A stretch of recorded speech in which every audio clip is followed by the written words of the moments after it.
اعوذ باللہ من الشیطان الرجیم بسم اللہ الرحمن الرحیم صلی اللہ علی حبیبہ محمد وآلہ وصحبہ وبارک وسلم۔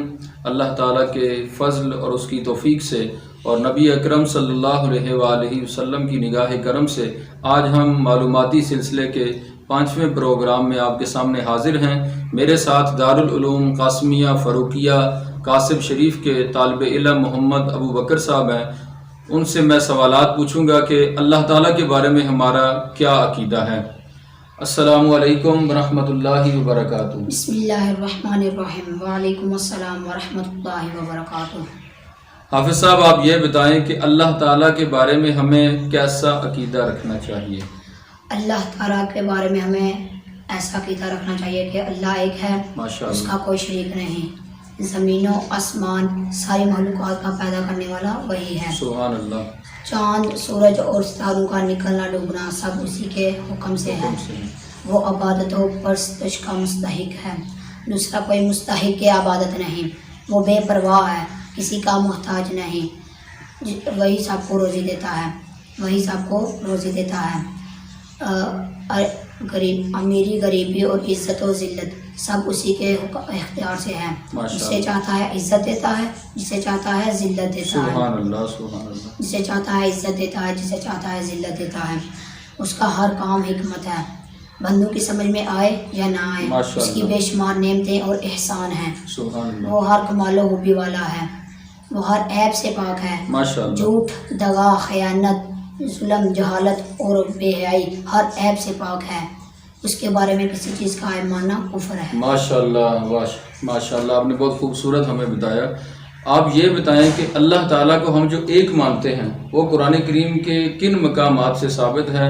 چند آیات مبارکہ بتا دیں جہاں سے اللہ تعالیٰ کا ایک ہونا ثابت ہے۔ اللہ تعالیٰ کا ایک ہونا قرآن مجید کی بہت سی آیتوں میں ثابت ہے۔ ان میں سے چند آیتیں یہ ہیں۔ پارہ اما میں ہے قل هو اللہ احد، یعنی اے رسول فرما دو کہ اللہ یکتا ہے۔ سبحان اللہ۔ اور پارہ 2 رکوع 3 میں ہے وَإِلَٰهُكُمْ إِلَٰهٌ وَاحِدٌ لَا إِلَٰهَ إِلَّا هُوَ، یعنی تمہارا معبود ایک معبود ہے، اس کے سوا اور کوئی معبود نہیں۔ سبحان اللہ۔ اور پارہ 28 میں ہے هُوَ اللَّهُ الَّذِي لَا إِلَٰهَ إِلَّا هُوَ، یعنی اللہ ایک ہے، اس کے سوا کوئی معبود نہیں۔ سبحان اللہ۔ اچھا، بعض جو مشرکین ہیں وہ 2-3 خدا مانتے ہیں، تو آپ ہمارے ناظرین کو بتائیں کہ اگر اللہ کے سوا اور خدا ہوتے تو اس کی کیا خرابی ہوتی؟ اگر اللہ کے سوا اور خدا ہوتے تو ایک کہتا میں گرمی پیدا کروں گا، ایک کہتا میں سردی پیدا کروں گا، ایک کہتا کہ میں مغرب کی طرف سورج غروب کروں گا، ایک کہتا میں مشرق کی طرف سورج غروب کروں گا۔ ایسے زمین و آسمان سارا نظام، زمین و آسمان کا سارا نظام درم برم ہو جاتا، جیسا کہ قرآن مجید اور 17 رکوع 2 میں ہے اور لَوْ كَانَ فِيهِمَا آلِهَةٌ إِلَّا اللَّهُ لَفَسَدَتَا، یعنی اللہ کے سوا اور خدا ہوتے تو ضرور تباہ و برباد ہو جاتے، یعنی زمین و آسمان تباہ ہو جاتے۔ اللہ اکبر۔ آپ یہ بتائیں کہ ایسا نہیں ہو سکتا کہ زمین اور آسمان اور دنیا کی دوسری چیزیں، انسان، حیوان، پہاڑ، یہ ساری چیزیں خود بخود ہی بن گئے ہوں، ویسے خود ہی بن گئے ہوں، ایسا ہو سکتا ہے؟